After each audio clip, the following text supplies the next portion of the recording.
अगर आप रजिस्ट्री करवाने जा रहे हैं किसी भी प्रॉपर्टी की, कोई भी प्लॉट आपने या कोई भी रेजिडेंशियल, आवासीय या मान लीजिए आपने फ्री होल्ड किसी भी प्रकार की प्रॉपर्टी परचेज की है, तो आप रजिस्ट्री से पहले कौन कौन से आप डॉक्यूमेंट चेक करें और कौन कौन सी प्रविष्टियां चेक करें जिससे आपके साथ किसी भी प्रकार की धोखाधड़ी ना हो। एक चीज़ मैं साथियों आपको बता दूं कि बहुत ज़्यादा धोखाधड़ी हो रही है, मेरे पास कई मैटर्स आ रहे हैं, अभी मैं आपको विद प्रूफ के भी दिखाऊंगा, ठीक है ना। तो देखिए सबसे पहले मैं डॉक्यूमेंट्स के बारे में बताऊंगा कौन कौन से चेक करें, फिर उन डॉक्यूमेंट्स में क्या क्या चेक करें। देखिए सबसे पहले यहाँ पे आप देख सकते हैं साथियों, देखिए कितनी प्रकार की यहाँ पे धोखाधड़ी हुई है।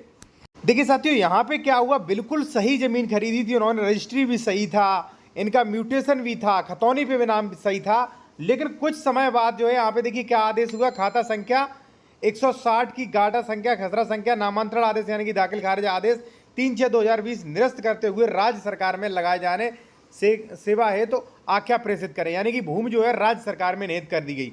इसी प्रकार से साथियों आप यहाँ पे देख सकते हैं गाटा संख्या स्पष्ट दिया है और इस पर कहा गया है कि आपका जो भी मकान बना है वो जमीन जो है इमारती जो लकड़ी है उसके लिए सुनियोजित है, इसका मकान जो है हटवाने का कृपा करें आप, वरना जो है ये तोड़ दिया जाएगा। इसी प्रकार से कहीं डबल रजिस्ट्री, कहीं अंश से अधिकृत तमाम धोखाधड़ी हो रही है, तो हमारा दायित्व बनता है कि आप लोग अपने चैनल के माध्यम से आप लोगों को समझाऊं।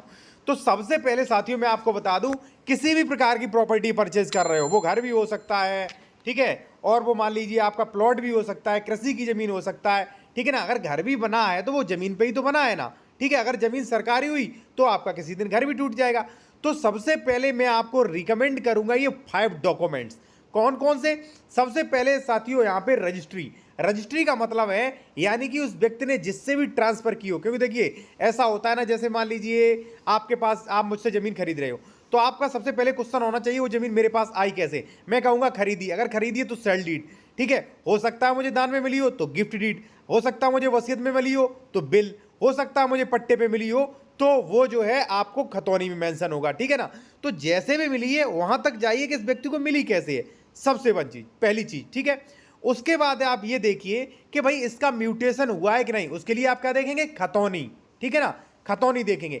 अब साथियों खतौनी में 90 प्रविष्टियां होती है, खतौनी काफी बड़ी होती है, ठीक है ना। एक चीज और, वीडियो को स्किप मत करें, खतौनी सही है, रजिस्ट्री भी सही है, फिर भी जो है ये जमीन सरकारी हो सकती है, अभी मैं आपको बताऊंगा विद उदाहरण की, ठीक है। एक चीज साथियों और, अगर आप बेहतर कानूनी सलाह लेना चाह रहे हैं या कोई प्रॉपर्टी परचेज कर रहे हैं तो आप बेहतर कानूनी सलाह ले सकते हैं और आप अपना डॉक्यूमेंट्स भी चेक करवा सकते हैं। जैसे मान लीजिए डबल रजिस्ट्री तो नहीं है, अंश से अधिक विक्रय तो नहीं है, कोई विवादग्रस्त जमीन तो नहीं, ये भी आप चेक करवा सकते हैं, ठीक है। तो आते हैं अपने टॉपिक। अब देखिए साथियों, आपने रजिस्ट्री चेक किया, ठीक है, मैंने कहा आप मुझसे जमीन प्रॉपर्टी खरीदे थे, मैंने कहा मैंने रजिस्ट्री से खरीदी, ठीक है। तो सबसे पहले आप ये देखिए कि रजिस्ट्री में मैंने कितना एरिया खरीदा था, ठीक है ना, कितना एरिया खरीदा था, ठीक है, ये देखिए। दूसरा आप ये देखिए कि मैंने रजिस्ट्री से छेड़छाड़ तो नहीं कर दी। देखिए मेरे पास जो रजिस्ट्री की प्रति है, जो ओरिजिनल प्रमाणित कॉपी है, उससे मैं छेड़छाड़ भी कर सकता हूं। मान लीजिए गाटा संख्या 53 है, मैंने 53 की जगह 58 करवा दिया एडिटिंग करवा के, तो उसका वेरिफिकेशन करिए। उसके बाद आप ये वेरिफिकेशन करिए कि भाई इसको जिसने रजिस्ट्री की क्या उसे बेचने का राइट्स था कि नहीं था, अगर राइट्स था तो कैसे आया, ठीक है। पहले तो आप रजिस्ट्री अगर वो दिखा रहा है तो रजिस्ट्री ही चेक करिए, ठीक है ना। ये चीजें चेक करने के बाद आप साथियों फिर ये चेक करिए कि इसका म्यूटेशन हुआ है कि नहीं, यानी कि इसका नामांतरण हुआ है कि नहीं। क्योंकि देखिए जो भी रजिस्ट्री करवाता है, रजिस्ट्री हो या मान लीजिए जो भी इंस्टीट्यूटमेंट है, उसका म्यूटेशन करवाना होता है, ठीक है। तो आप देखेंगे सीधा खतौनी, ठीक है। अब आप खतौनी में देखिए कि इसका म्यूटेशन हुआ है कि नहीं। मान लीजिए इसका म्यूटेशन हो चुका है, इसका नाम है, तो उसके बाद आप क्या क्या चीजें चेक करें। सबसे पहले तो आप फसली वर्ष कि किसका डाटा चेक कर रहे हो। दूसरा आपको मान लीजिए जो भी मान लीजिए ग्राम वगैरह है वो तो आप चेक कर ही लेंगे। तीसरा है साथियों श्रेणी नंबर, कि जमीन का श्रेणी नंबर क्या है, क्योंकि देखिए प्रत्येक श्रेणी की जमीन नहीं खरीद सकती, क्योंकि यूपीआरसी में जमीन को कई कैटेगरी में डिवाइडेड किया गया है। आप जो ट्रांसफरेबल राइट्स हैं वो कुछ ही श्रेणियों के भूमिधरों को हैं, ठीक है। तो श्रेणी नंबर चेक करिए, क्या यूपीआरसी में इस श्रेणी वाले को ट्रांसफरेबल अधिकार है कि नहीं।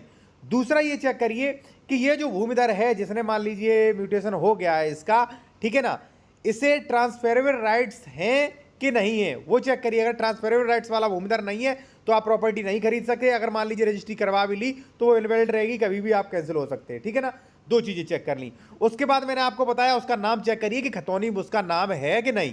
फिर उसके बाद साथियों ये चेक करिए समस्त आदेश, आदेश में देखिए क्या होता है, कई बार मान लीजिए मैंने 2004 में जमीन खरीदी थी, ठीक है, और 2004 के बाद एक ऐसा आदेश हुआ जिसमें मेरा नाम निरस्त करवा दिया। कई हो सकते, मान लीजिए रजिस्ट्री कैंसिल हो गई, मेरा नाम खतौनी पे चढ़ा है लेकिन आदेश निरस्ती का भी चढ़ा है, ठीक है, और हो सकता है उस पर स्टे हो सकता है 116 117 का केस चल रहा हो। तो यानी कि साथियों, खतौनी पे जितने भी आदेश हैं, मैंने देखा है खतौनी पर कई बार 80 90 100 तक आदेश होते हैं। तो सभी आदेशों को पढ़ना चाहिए, समझना चाहिए कि कहीं ये आदेश ऐसा तो कोई आदेश नहीं हुआ, ये जमीन जो है ग्राम सभा में नियत हो गई हो, कहीं कोई विवाद तो नहीं चल रहा है, कहीं इस पे जो कोई स्टे तो नहीं है, कहीं मान लीजिए इसका नाम निरस्त करके दूसरा तो नहीं है, कहीं इसने किसी को बेच तो नहीं दिए।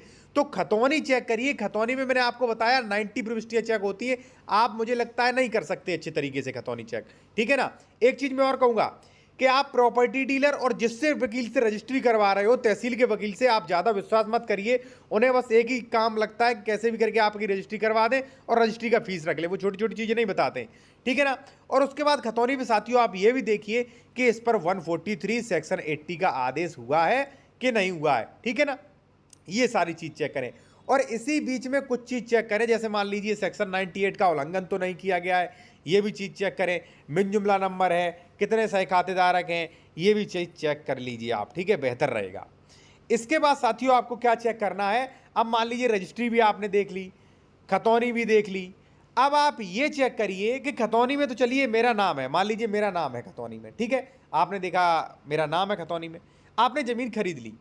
ऐसा भी हो सकता है कि भाई मैंने ज़मीन आपसे पहले किसी को रजिस्ट्री कर दी हो, उसने अपना म्यूटेशन नहीं करवा पाया, इसलिए खतौनी में उसका नाम अभी शो नहीं हो रहा है, खतौनी में शो हो रहा है मेरा नाम।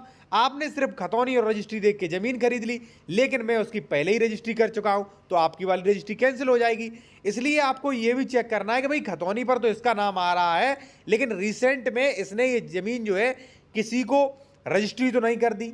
रजिस्ट्री का मतलब है मान लीजिए किसी को दान पत्र तो नहीं कर दी, किसी को वसीयत तो नहीं कर दी, ठीक है ना, या मान लीजिए किसी को जो है मान लीजिए गिफ्ट में तो नहीं दे दी। ये चीज़ चेक करिए। अगर मान लीजिए मैंने पहले किसी को गिफ्ट में दे रखी है, बाद में मैं आपको रजिस्ट्री कर रहा हूँ, तो बिल्कुल इलीगल है, आपकी ज़मीन चली जाएगी, वो रजिस्ट्री भी कैंसिल हो जाएगी, ठीक है ना। ये चीज़ चेक करें, ठीक है ना। अब उसके बाद साथियों क्या है, उसके बाद ये चेक करें कि भाई इसने अंश से अधिक विक्रय तो नहीं कर दिया। आजकल हो क्या रहा है कि प्रॉपर्टी डीलर अंश से अधिक विक्रय कर रहा है। जैसे मान लीजिए मैंने खरीदी भाई 2000 वर्ग मीटर जमीन, ठीक है, तो उसमें मैं 1600 वर्ग मीटर ही जमीन बेच सकता हूँ, 1600 या 1700, क्योंकि अगर मैंने प्लॉटिंग की है तो भाई मैंने वहाँ पे कुछ रोड में जमीन गई होगी। अब प्रॉपर्टी डीलर क्या कर रहे हैं, 2000 वर्ग मीटर जमीन खरीदी, इधर उधर मान लीजिए उन्होंने घेर लिया और जो है अंश से अधिक विक्रय कर रहे हैं, फिर लोगों का दाखिल खारिज नहीं हो रहा, ठीक है, ये भी चेक करें। उसके बाद साथियों आपको क्या चेक करना है, नक्शा, ठीक है ना।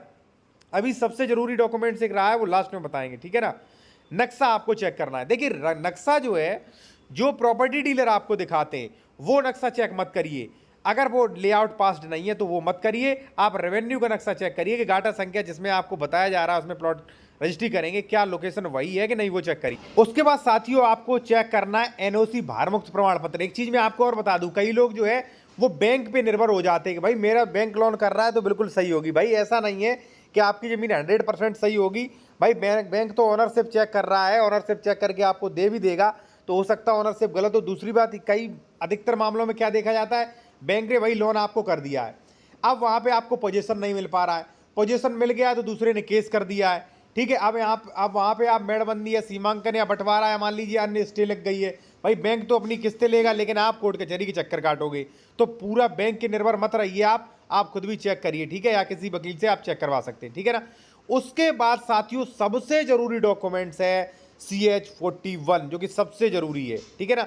अब ये क्यों जरूरी है, क्या बताता वो आप जान लीजिए। एक चीज़ और, अगर आप बेहतर कानूनी सलाह लेना चाहते हैं या उत्तर प्रदेश में ज़मीन खरीद रहे हो, डॉक्यूमेंट्स चेक करवाना है कि ज़मीन विवादित वगैरह तो नहीं है, तो करवा सकते हैं। कॉन्टैक्ट नंबर वीडियो के डिस्क्रिप्शन में मिल जाएगा।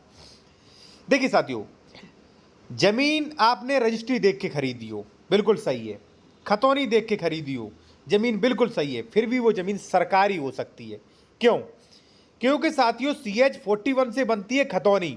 कई बार क्या होता है कि जैसे मान लीजिए CH-41 से तैयार हुई खतौनी, मैंने उसे पैसे देकर ग्राम सभा की जमीन पे अपना नाम चढ़वा लिया खतौनी में और वहां पे प्लॉटिंग कर दी। 20 साल बाद किसी ने अगर शिकायत कर दी कि CH-41 पर इस भूमि का प्रकार ग्राम सभा की जमीन है, तो वो मेरा नाम हटा के सभी रजिस्ट्रियां कैंसिल करके वो ग्राम सभा में ही नियुक्त हो जाएगी, ठीक है। अगर वीडियो अच्छा लगा तो लाइक करें और कोई चीज़ मान लीजिए मिस हो गई हो तो आप कॉन्टैक्ट कर सकते हैं।